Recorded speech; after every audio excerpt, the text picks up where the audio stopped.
I really felt like I was on top of the world. I was really on the path to making my dreams a reality. And then I ran headfirst into a brick wall.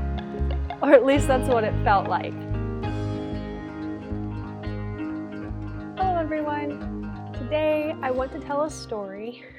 It's at times a harrowing story, at times a bit gruesome, but overall it's a story about when disaster strikes, as it rarely but sometimes does in life. Primarily it's a story about a battle to win back my health and some of the other things that mean the most to me in life. This is your warning though, that the story can be a bit gross, a bit uncomfortable, so if that's not something you're in the mood for right now, now is your chance to turn back or go forward if you would like, and in full knowledge of what's to come. So I want to start by providing a brief outline, a little bit of context about who I am and where I was at in life when this storm struck. This story begins a few months back in December.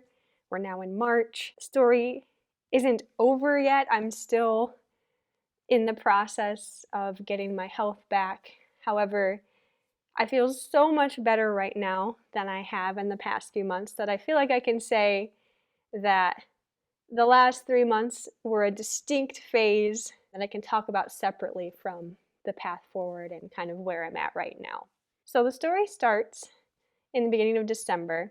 At this point in time, I was finishing up my senior semester, my last semester of my degree in mechanical engineering. I was just about to graduate and I was so ready to be done. I think this is a pretty typical feeling for any graduating senior, but it was particularly true for me because I had already had a previous degree in education and I had worked for several years as a teacher and then went back to school for engineering. So I was, you could say, schooled out. I was ready to kind of close the chapter on the education or school part of my life. So at this point, I had already finished my senior design project and I really just had a few exams. I had finals week coming up and that was it, and then I would be done. Additionally, I was in the process of wrapping up an internship. I had been working there for about 6 months and I was in the process of writing reports and just doing some final details on the things that I had done and I had accomplished, and I was ready to be kind of closing that chapter as well. As exciting as both of those things were, I was the most excited about the fact that I was pregnant for the very first time. I was around 7 weeks pregnant and I was just ecstatic. I was planning, and I'm still planning, on being a stay-at-home mom and homeschooling and dedicating a huge part of my productive career, my productive life in homeschooling, in being a parent and being present here on YouTube, sharing kind of my experience and my thoughts about parenting and education and philosophy. I was planning on starting a YouTube channel, researching different parenting philosophy and making videos about those different philosophies and really embarking on a completely new career path at the same time that I was pregnant. So at this time, I really felt like I was on top of the world. I had accomplished so many of my goals already. I had new ambitious goals for the future, and I was really on the path to making my dreams a reality. And then I ran headfirst into a brick wall, or at least that's what it felt like. Basically, 3 things all happened, all converged at once. First, it was finals week. I just had a couple exams.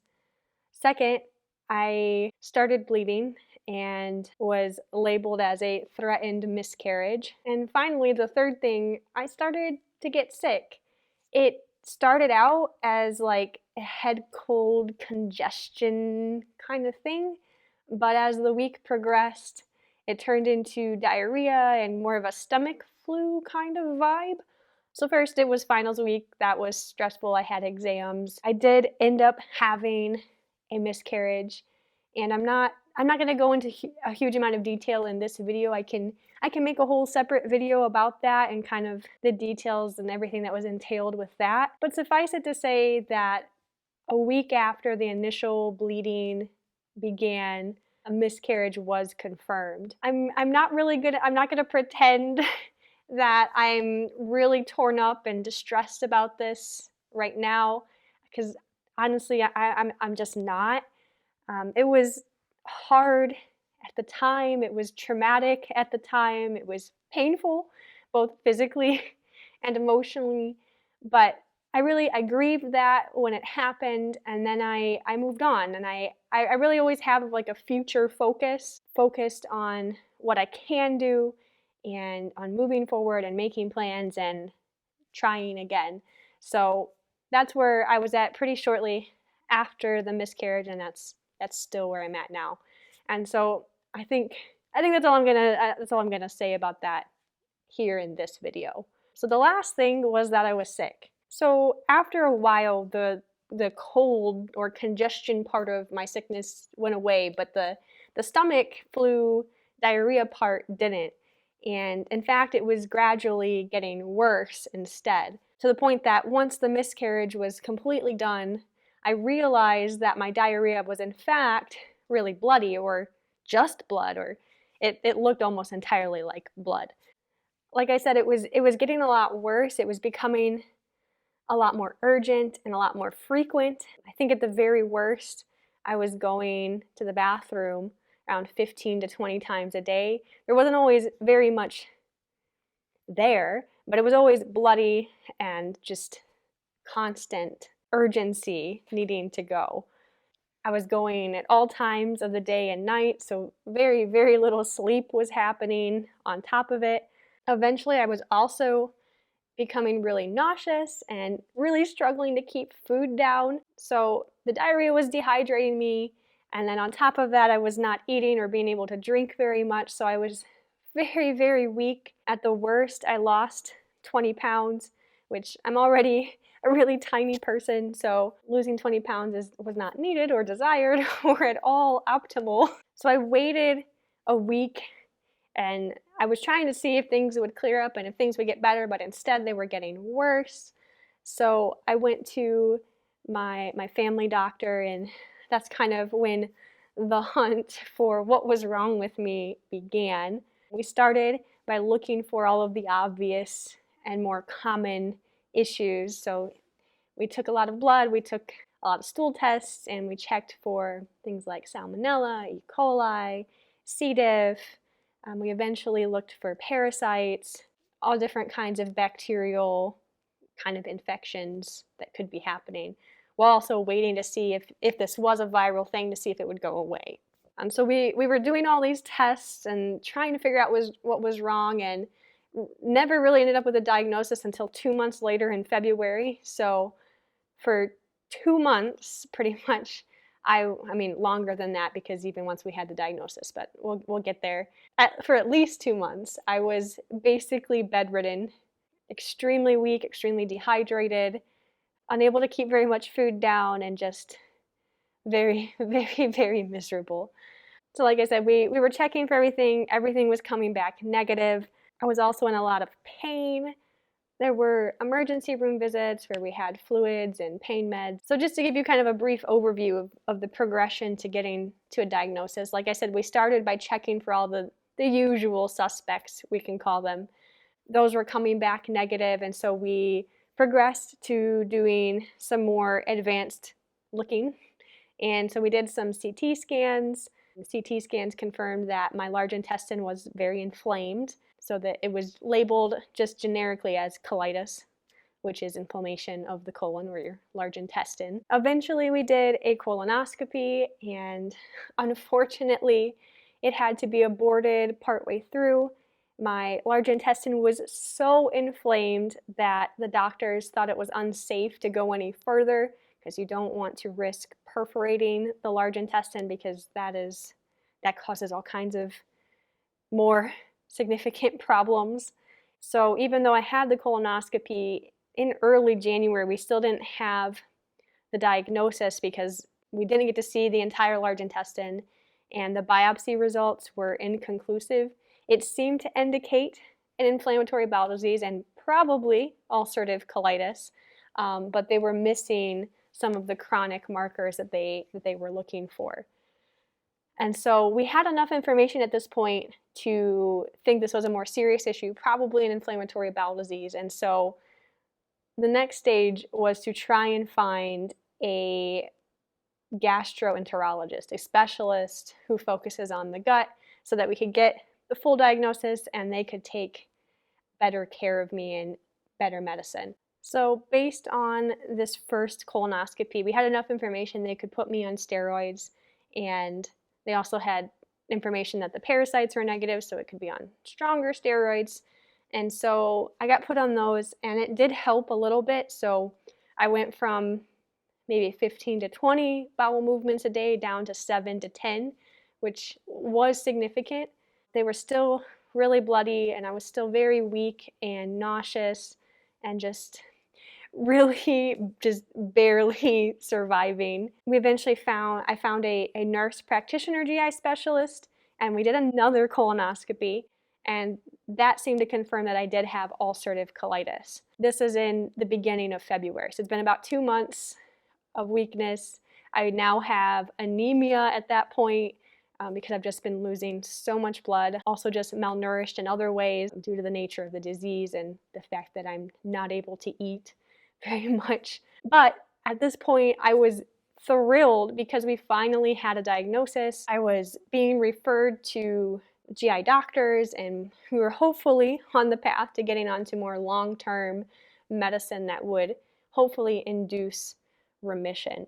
But I think I want to pause at this point and kind of give a brief overview of what ulcerative colitis is and kind of how the large intestine works, just for context, as we talk about what this rest of the progression and what this disease does and kind of means for a person's life. So the large intestine, it's kind of the last stop in your body for your nourishment before it leaves.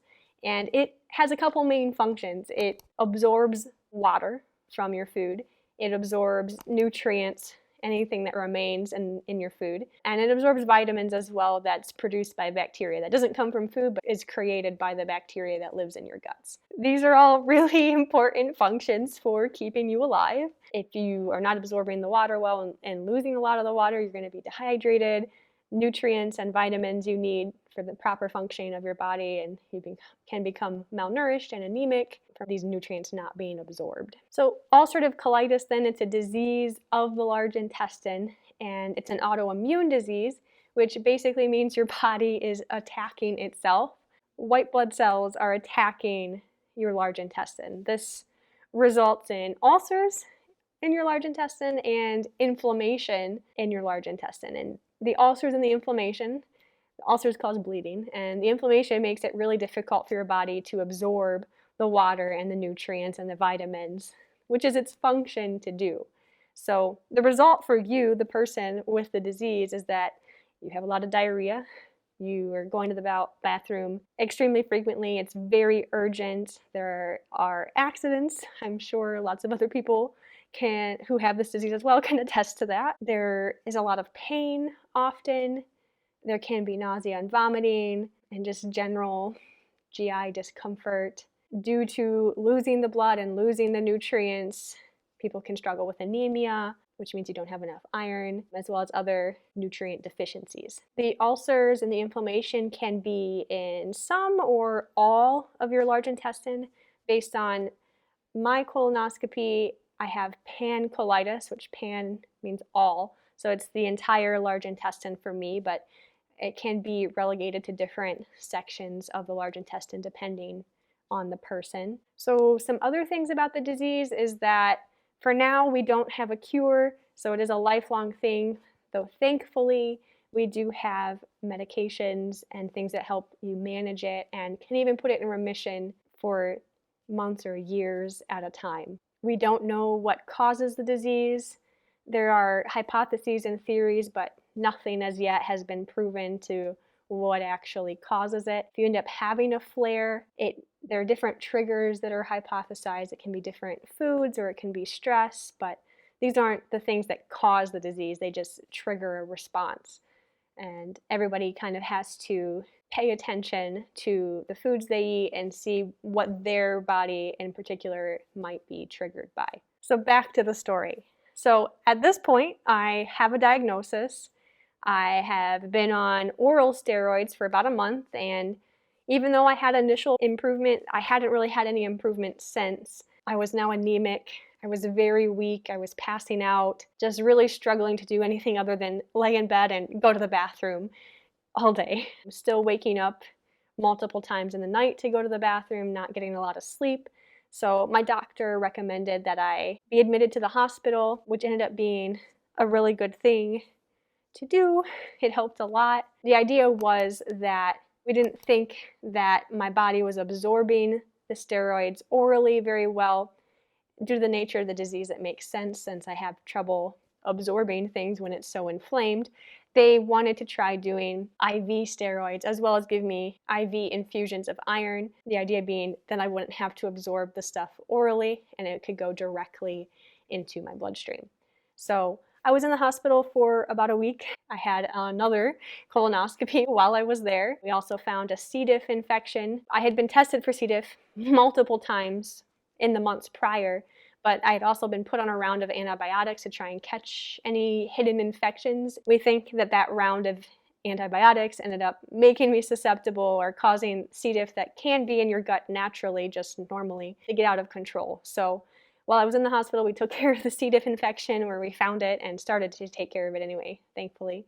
I got the IV steroids and the IV iron, which helped so much. So at this point, I've been out of the hospital for about two weeks, I think, 2 or 3 weeks, and I'm doing so much better. So where are we now? Now I'm having about 3 to 5 bowel movements a day. They are much less bloody and much more solid than at any point in the past 3 months. So even though it's still not back to normal and it's still, things are not right with my guts, I'm doing a lot better. I'm still kind of weak. I'm still on steroids. I finally have seen a GI doctor and we have a plan going forward. I don't yet have my long-term medicine, and I'll talk about the long-term medicine here in a second, but it should be very soon. But I'm feeling so much better, so much less weak, and I'm able to live and not be bedridden all day, or at least not all day.